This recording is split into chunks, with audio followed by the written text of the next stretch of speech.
Hi, this is Jeff White with Life and Living Now and VersatileFightingArts, and today I just want to bring just a little short topic about being the thinker of the thoughts as opposed to the thoughts themselves, and creating and recognizing that separation between the two.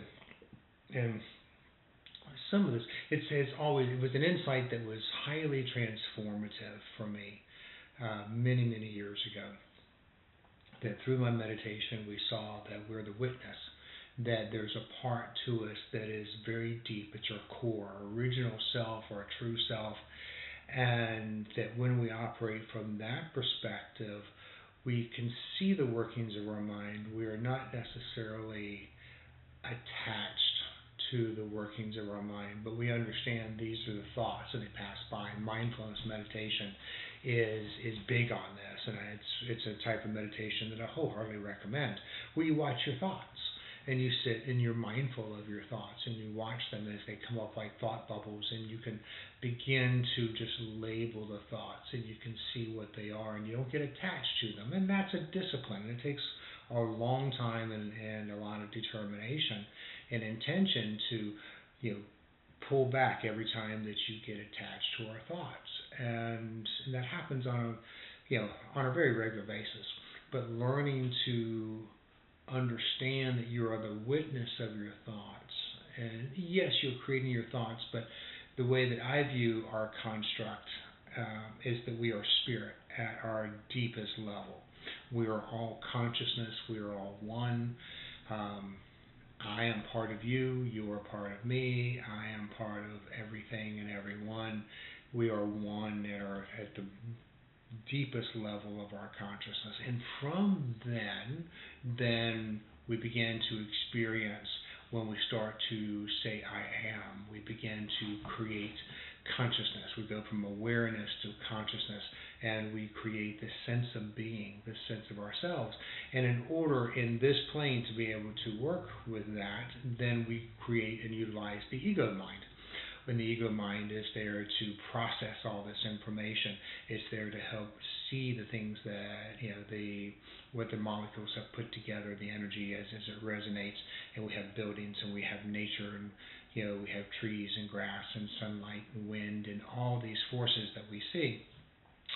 And the ego mind processes all of this, as well as our emotions. Our emotions come from a different energetic space, not so much from the cerebral part. And we have a body. So all of this is energy that goes from very light and gets more condensed, and until we have physical structure. And so the more that we recognize that we are the thinker of our thoughts and not the thoughts themselves, then it creates this space between stimulus and response. It actually, and it's even more profound than that, is that you see where your identity is not in the thoughts in the ego mind, which is where we pull our identity from.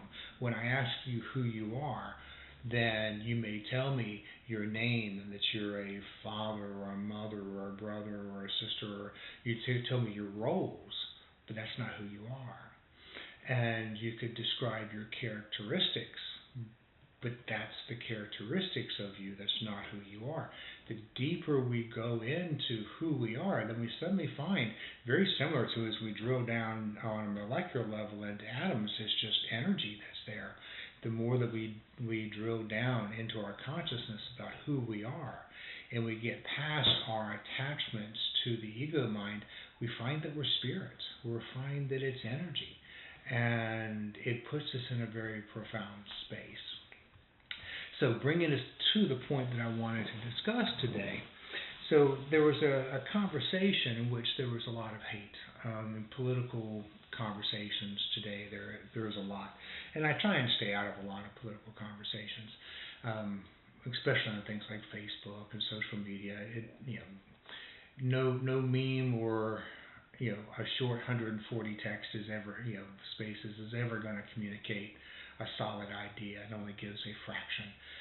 But this person had said that they were hating this political party, and And I just chimed in and just said it's a lot of displaced hate, and let's dial back on the hate. You can not agree with somebody, you can disagree vehemently, and still not hate the person. But a friend of mine then chimed in and started talking about Nazis and how he would always hate Nazis and Nazi people, and it was morally unassailable. And on that level, I happen to agree. It's just, the Nazi ideology was horrific, and it was against, I'm a big believer in freedom. It's one of my highest core values. As a teenager, that was, I want to do what I want to do. As you mature, you realize, I want to think the thoughts I want to think and not be an automaton. I don't want to have things to be automatic. I want power, I want freedom over my thoughts, over my ability to think and to feel and to know what was a constructed bias from social mores, our civilization, society, and what I actually felt. So my definition of freedom has changed, but my commitment to it, my value, my esteem of it never has. So, I was just, and so that was a Nazi ideology.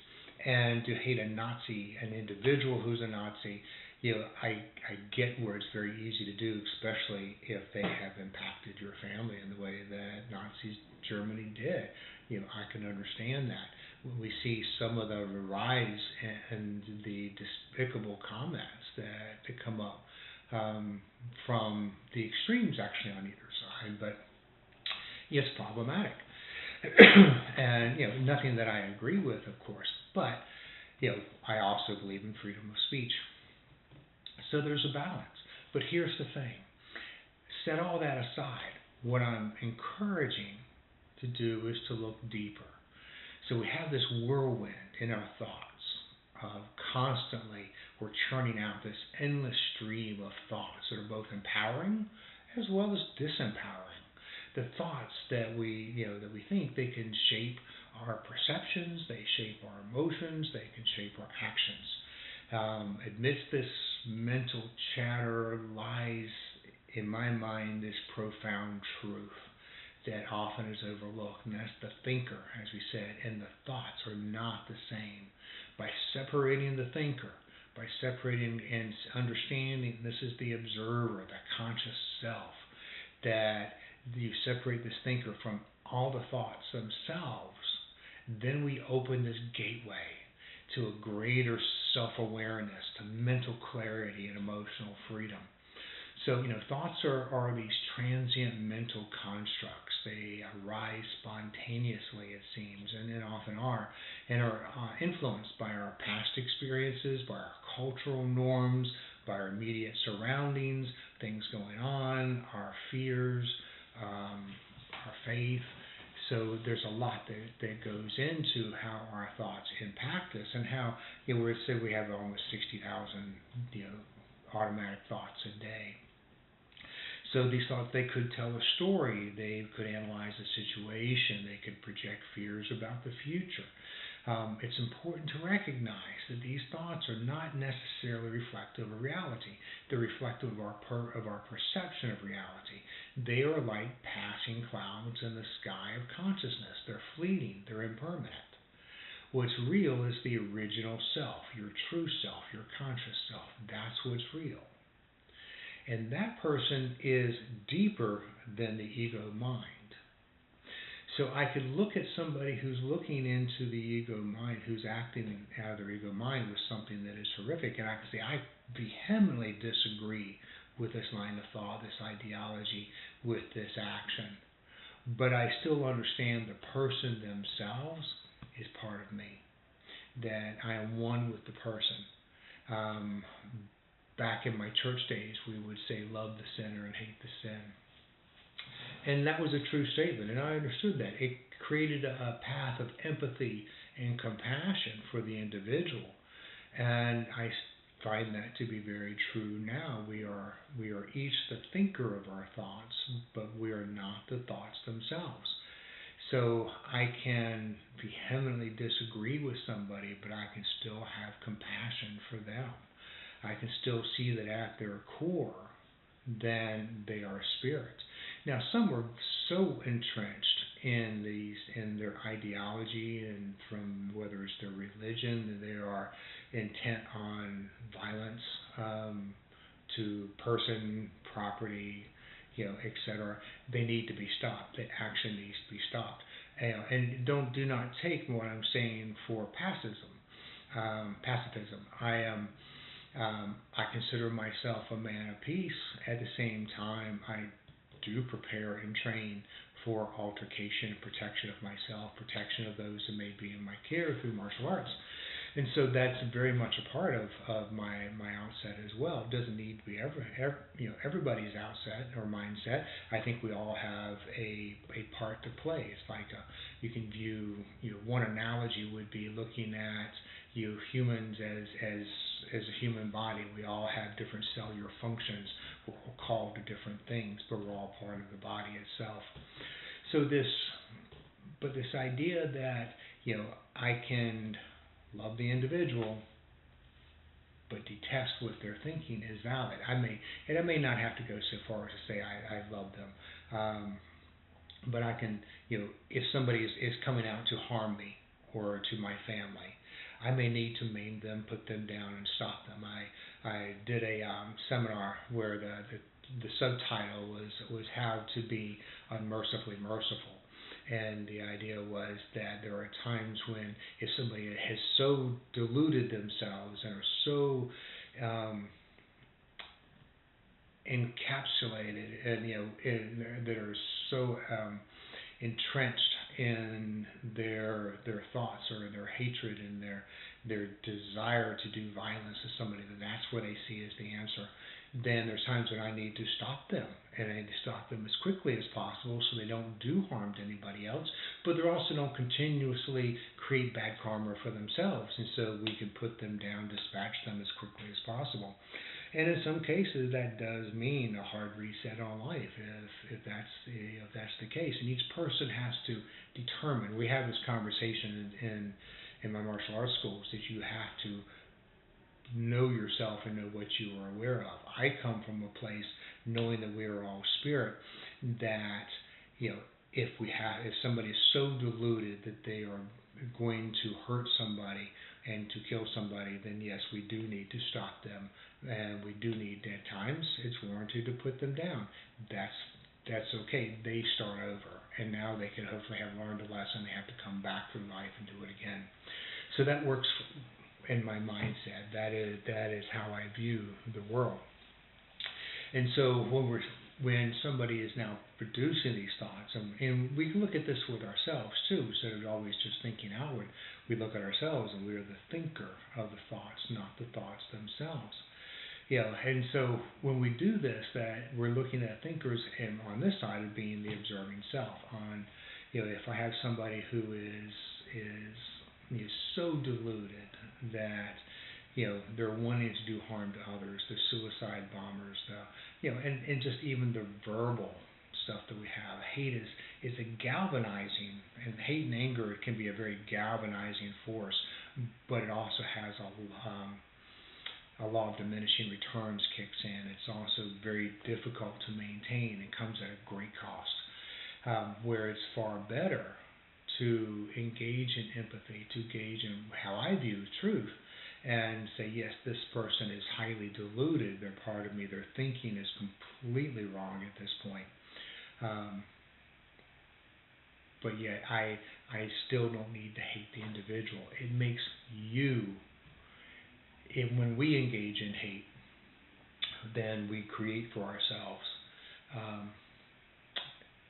this darkness, this bitterness. We give a place for that to live within us, which means we're not in spirit. We're still now entrenched in our own delusion of ego mind.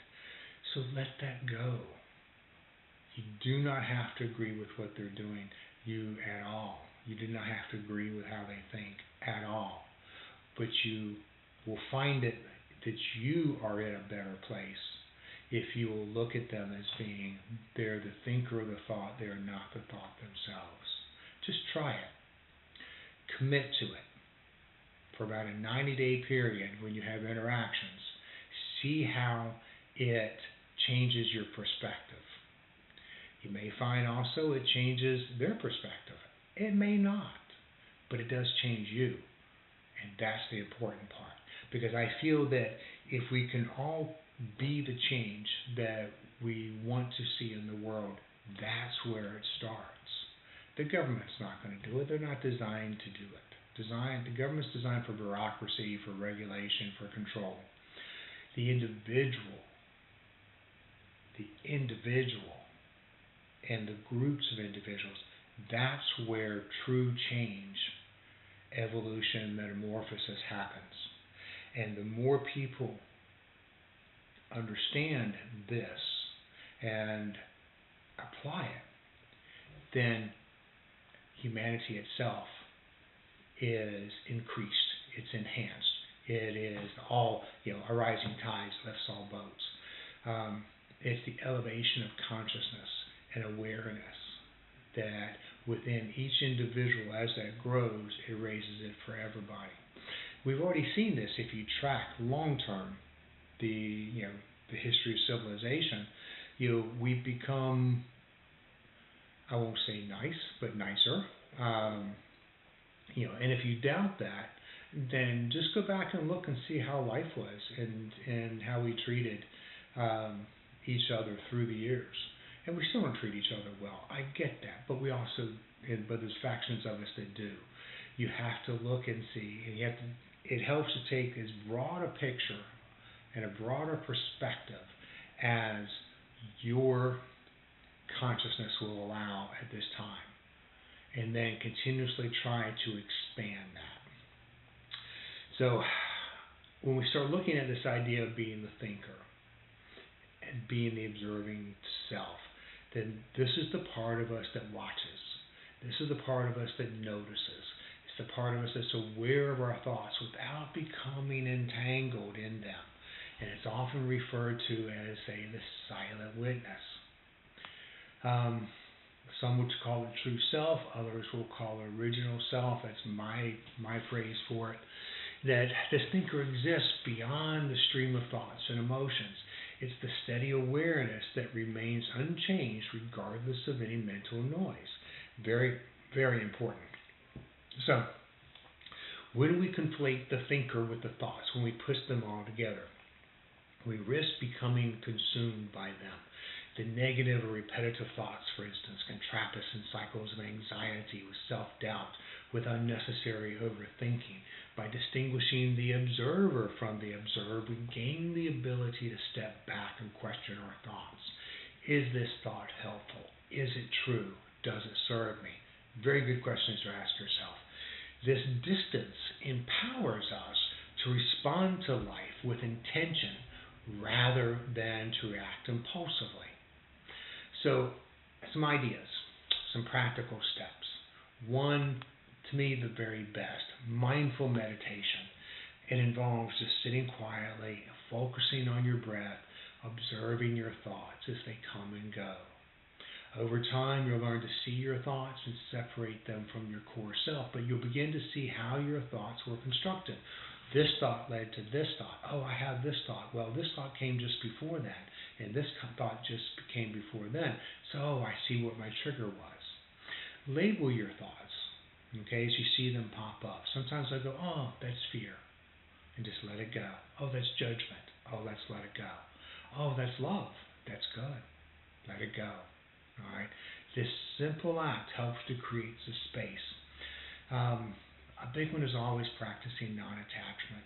Remind yourself that you're not your thoughts. Allow them to rise. Allow them to pass through without identifying them or without clinging to them. The clinging is what is difficult, is what we typically do. You'll sit in meditation, and pretty soon you'll find yourself not engaging your thoughts even after a while, but maybe you're thinking about your thoughts. Well, now you're still engaged in your ego mind. So you want to always be aware of getting rid of, letting go of that ego mind. It's just peeling back those layers of onions, as the old saying goes. Peeling back those different levels until what you are is just awareness.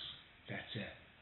Journaling helps. Journaling is a major benefit in helping to create an objective view of your thoughts. And I use it a lot, especially if I'm really troubled by something. I'll start to journal. I'll start to write it out because I can talk to myself. I can answer myself. The process of writing it down slows my mental process down, and also helps to galvanize what my thoughts are. So writing it down is always good. Pause and reflect. Is this thought truly me? Who is thinking these thoughts? So these are the things that we do for ourselves. I started this as a way of saying, here's how we can treat other people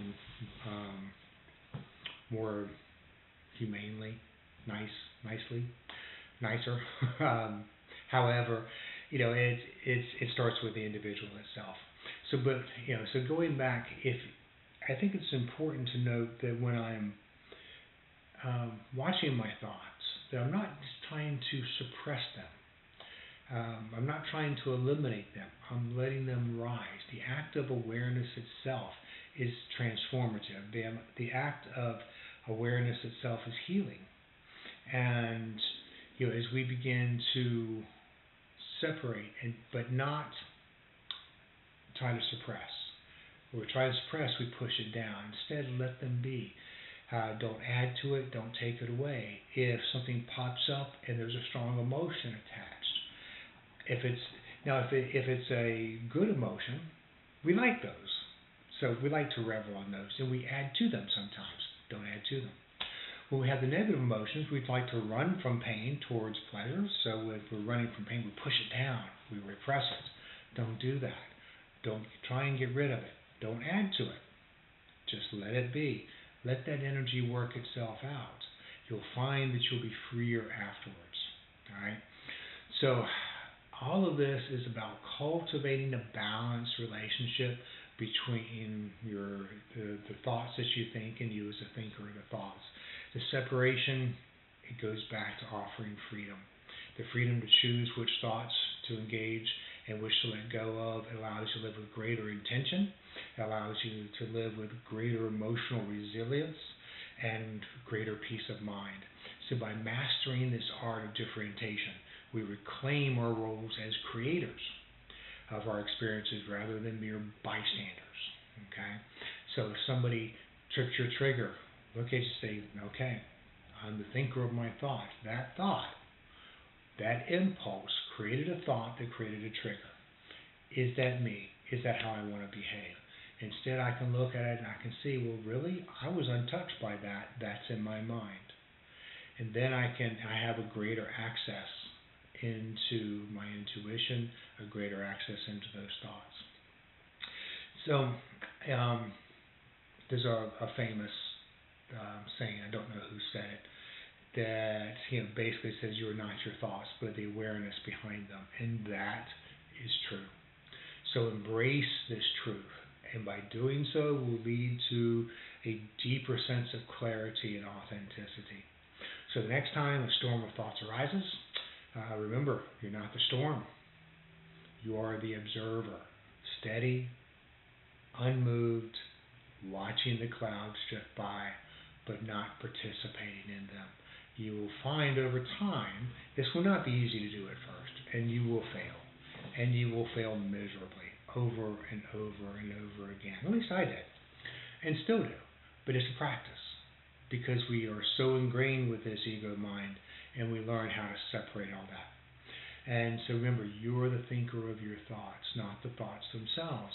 And once you understand this about yourself, then you also understand it is true about others as well, that they're the thinker of the thoughts and not the thoughts themselves. They are also spirit.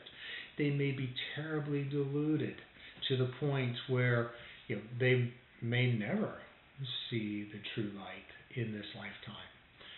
But they are still spirit, and they are still the thinker of the thoughts and not the thoughts themselves. And so if we encounter them, we can still, if I need to react and employ violence in a situation, I can still do so with calm in my heart and with a mind of full intention, knowing that I am here to stop this person, to protect myself, protect those I love, whoever's in my care. I'm going to protect them, and I'm going to stop this person from harming themselves as well as others as quickly as possible. So some thoughts to kind of to ponder on. I would encourage you to just think about it. You don't have to take what I say verbatim. Try it out. See for yourself. All right. I want to thank you very much and enjoy your day.